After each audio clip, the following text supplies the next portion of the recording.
Bonjour à tous, on se retrouve pour le quintet du jeudi soir, direction l'hippodrome de Paray-Longchamp. J'espère que tout le monde va bien. Très heureux de vous accueillir comme chaque jour sur ma chaîne YouTube. N'ayez pas peur, je vous l'ai dit sur la vidéo précédente, j'ai reçu des tonnes de messages, que ce soit public ou privé, et franchement des messages qui font chaud au cœur. Je ne quitte pas YouTube, je ne quitte pas les réseaux sociaux. J'ai juste dit quelque chose de très important dans la vie et j'ai remercié la communauté, chose que je fais rarement parce que voilà, vous le savez, j'enchaîne, présentation de la course, résultats, pronostics, voilà, c'est comme mon club de foot droit au but. Donc ne vous inquiétez pas, mais en tout cas, merci pour vos messages chaleureux que vous avez laissés. Ça fait chaud au cœur. N'hésitez pas à liker, voilà, c'est gratuit. N'hésitez pas à vous abonner, c'est gratuit aussi, et de cliquer sur la cloche des notifications.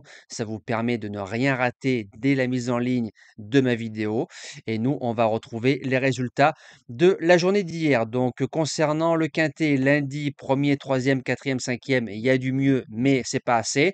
Course par course, à Vire, il y a eu du bon et du moins bon. On fait par contre un 3 sur 4 au niveau des objectifs et notre cheval du jour s'impose, ce qui nous fait une belle passe de 5 en ce mois de mai, 4 gagnants et une place de deuxième.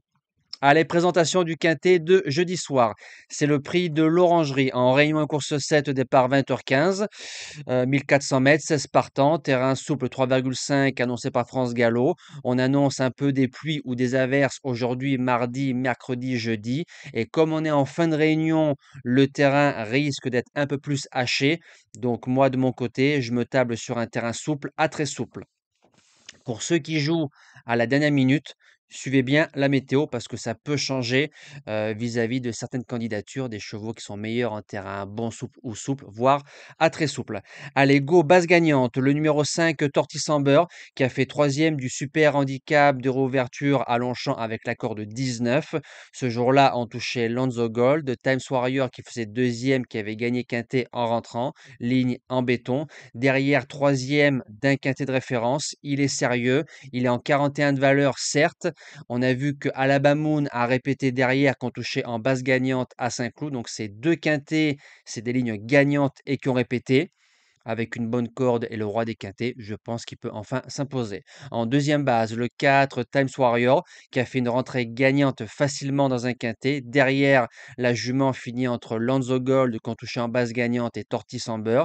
Par contre, le 27 avril, faut expliquer aux parieurs qu'on est venu faire le tour. Théoriquement, si on vient avec des ambitions jeudi soir, Times bouge pas des trois, Obama facilement. Pour les chances, le numéro 13 Forchester qui a été monté offensivement dans le quintet de référence quatrième, ligne qui a répété. Maintenant, c'est un cheval qui peut aller devant. Attention, il y a un lot de qualité, mais je me dis que si on arrive à le monter plus dans des dos, il peut inclure le tiercé. En quatrième position, le 6, l'Anaken, qui a fait une belle rentrée du côté du Val d'Or à Saint-Cloud. Derrière Tumblr et Aversa, donc c'est une ligne plutôt pas mal. Derrière, avec l'accord de 20, on lui a pas demandé l'impossible même s'il a été en épaisseur un bon moment. C'est un galopeur qui aime dominer, c'est un galopeur qui aime Longchamp. Corps de 14 cette fois-ci, donc corps de 20, corps de 14. Normalement, ça va lui coûter un peu de gasoil en début de parcours, mais l'Anaken me décevrait en sortant de ce quintet, vu sur ce qu'il a fait de mieux. En cinquième position, le 3 du rythme, j'avais fait l'impasse lors de sa dernière sortie. C'est un gagnant de quintet en 38. C'est un cheval qui a été en échec récemment, mais en ligne droite, tête et corde, face à de vrais spécialistes. Et ça, je peux comprendre, mais il a plutôt bien couru. Quand on regarde 1400 mètres, c'est deux sorties, c'est deux victoires.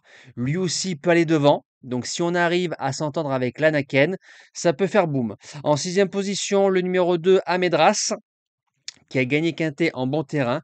Alors c'est vrai que c'est le vrai cheval de terrain gras, de terrain collant. Maintenant, c'est un cheval qui peut aller devant. Il aura la corde 16, mais on a vu encore hier que la corde 16 a gagné. On a vu encore que dimanche dernier, la corde 16 a gagné. Je crois que ça fait depuis 3 semaines ou un mois qu'il y a 3, 4, voire 5 chevaux qui ont gagné quintet avec la corde 16. Donc faites attention, ne vous freinez pas quand il y a une grosse corde parce que tout est possible, rien n'est impossible. Amedras peut aller devant, mais corde 16. Je me dis que si on vient plus dans des dos, il peut venir jouer une place dans ce lot. En septième position, le 15 Wonderboy, qui est cinquième du quintet de référence. C'est la note course école.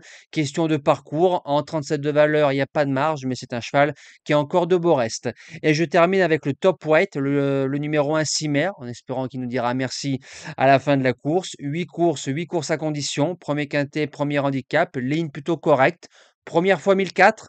Il a réussi 1005, mais comme c'est un cheval qui vient de finir à côté de Clavus pour une rentrée, il y a pire comme ligne. Nous, on se dit à demain pour le quintet de Vincennes. On retrouvera les trotteurs avec grand plaisir. Passez une belle fin de semaine, bon quintet et que le meilleur gagne.